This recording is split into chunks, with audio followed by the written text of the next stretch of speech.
You're standing in what used to be Pudding Lane on September 9th, 1666, 7 days after the fire went out.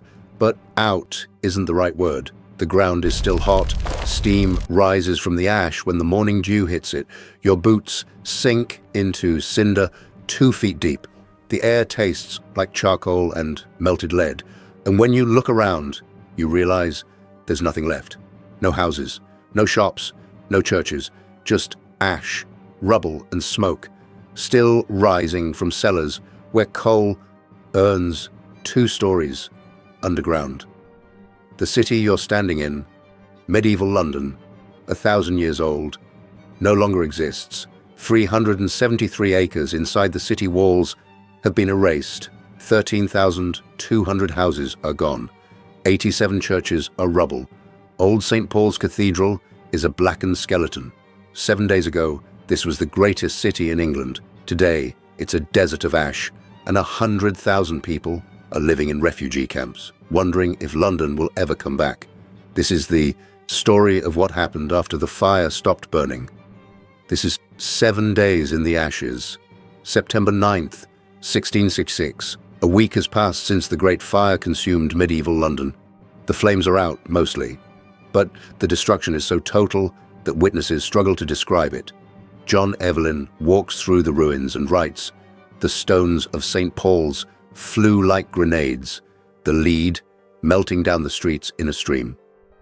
Samuel Pepys climbs a surviving church steeple and looks out over what used to be London. He calls it the saddest sight of desolation that I ever saw.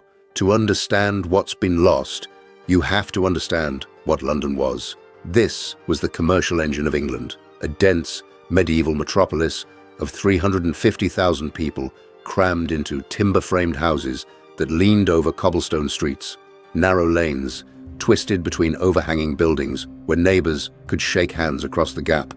The city smelled like smoke, bread and fish. It was loud, filthy, and alive. And in 4 days, September 2nd to September 5th, it burned to the ground. The fire started in Thomas Farriner's bakery on Pudding Lane just after midnight. His oven, still warm from baking, ignited firewood stored too close to the heat.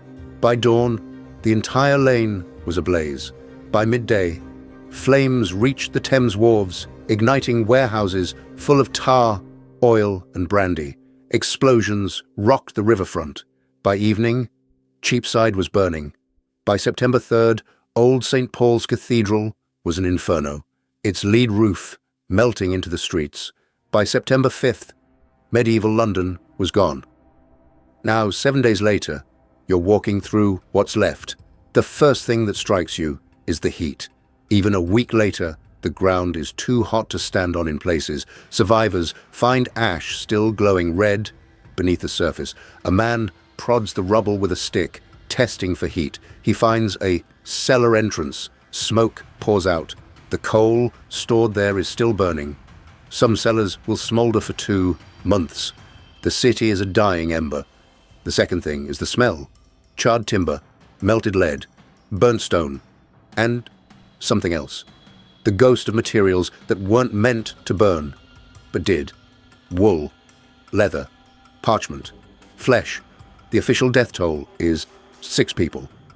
But everyone knows that's a lie. How many died in collapsing buildings? How many suffocated in smoke? The fire burned so hot that bones turned to powder. There are no bodies to bury, just absence. You walk west from Pudding Lane along what used to be Thames Street. The cobblestones have cracked from heat. In places, they've melted into glassy lumps. Lead from roofs has pooled in gutters and hardened into metallic sculptures.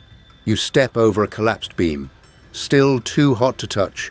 A half-melted lock sits in the ash. Someone locked their door before fleeing. It didn't matter. Ahead stands a church skeleton, walls barely standing, roof gone. The interior is a blackened cavity. Pews are charcoal. The altar, rubble. As you watch, masonry breaks free and crashes down, sending up embers. You step back. The ruins are unstable. Buildings collapse without warning. You reach Cheapside, once the wealthiest street in London. Goldsmiths displayed their work here. Drapers sold silks. Now it's a flat plain of ash. You can't tell where buildings stood. The only landmarks are church ruins rising like gravestones. 87 churches destroyed. Some will rebuild. Many won't. And then you see the survivors. They're at the edges, sifting through ash with their hands. A woman kneels where her house was, digging with a wooden spoon. She finds a melted lump of silver and clutches it. It's all she has left. Her husband stands behind her, silent, staring. A man stands before a collapsed shop, hands blackened, face blank. His shop, his guild, his church, all gone. His world erased. Where does he go? How does he start over? You walk north toward Moorfields. That's when you understand the scale. Moorfields is now a refugee camp. 100,000 people live in makeshift shelters, tents from salvaged canvas, lean-tos from charred timber, families under blankets, carts piled with possessions, a chair, a chest, a candlestick. One family has a painting, another a singed Bible, worth nothing and everything. The camp stretches endlessly. Smoke from cooking fires fills the air. Children play, too young to understand. Women wash clothes in ash-brown water. Men argue about rebuilding or leaving. Some say the city is cursed. First last year's plague that killed 100,000. Now this. A family eats stale bread. The father stares at distant ruins. The mother tends a coughing child. The child asks, "When can we go home?"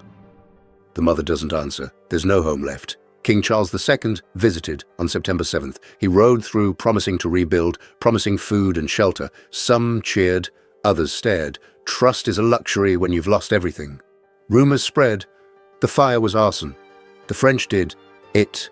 The Dutch, Catholics, foreigners are attacked. A Frenchman is nearly lynched before soldiers intervene. Fear has turned to anger. The king sends troops. Order is maintained at sword point.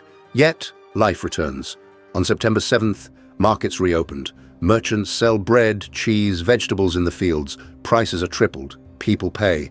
They have no choice. Trade resumes because it must. If commerce stops, the city dies. By September 9th, surveyors walk the ruins trying to determine property boundaries. It's nearly impossible. Ash erased every landmark. Arguments erupt. Fistfights. Fire courts will settle disputes months from now. Lawyers circle, sensing opportunity.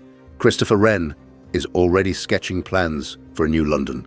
Wide boulevards, stone buildings, parks, a modern city that can never burn again. His plans are visionary and impossible. London's layout is a tangle of private property and ancient rights. Redrawing requires compensating thousands. The money doesn't exist. London will rebuild on old foundations, but things are changing. The king decrees no more timber buildings. All construction must be brick or stone. Streets must widen. Buildings need slate roofs. Overhangs are banned. It's a start. 7 days after the fire, London is a paradox. Dead and living. Ruins smoke, but merchants negotiate contracts. Families are homeless, but bakers bake bread. The medieval city is gone, but something new shapes in the ash. You stand at Moorfields' edge. Looking back, ash stretches to the horizon, broken only by skeletal towers. Old St. Paul's, once England's tallest building, is a burnt shell. Walls stand, scorched black, but the roof is gone. It will take 36 years to rebuild. Wren's new cathedral will be a masterpiece, but now it's rubble. That's the thing about London. 7 days after the fire, it's not about destruction. It's about what comes after. Yes, the city burned. Yes, 100,000 lost homes. Yes, medieval London, Shakespeare's London, Chaucer's London, is gone forever. But the people stayed. They camped in fields. They set up markets in ash. They dug through ruins. They argued, cried, and planned. Within 5 years, most would be rebuilt. Within a decade, London would thrive again. Within a generation, it would be greater than ever. 7 days after the fire, you can't see that yet. All you see is ash and grief. But if you listen, you can hear it. Hammers on stone, saws on timber, voices rebuilding, the sound of a city refusing to die. London isn't dead. It's being reborn. The Great Fire started with a spark in a bakery. One ember, one wind, and medieval London became ash. But 7 days later, in smoking ruins and refugee camps, something else began. Not an ending, a beginning. This was London, 1666, 7 days after the fire, a city that lost everything and decided to build it back anyway.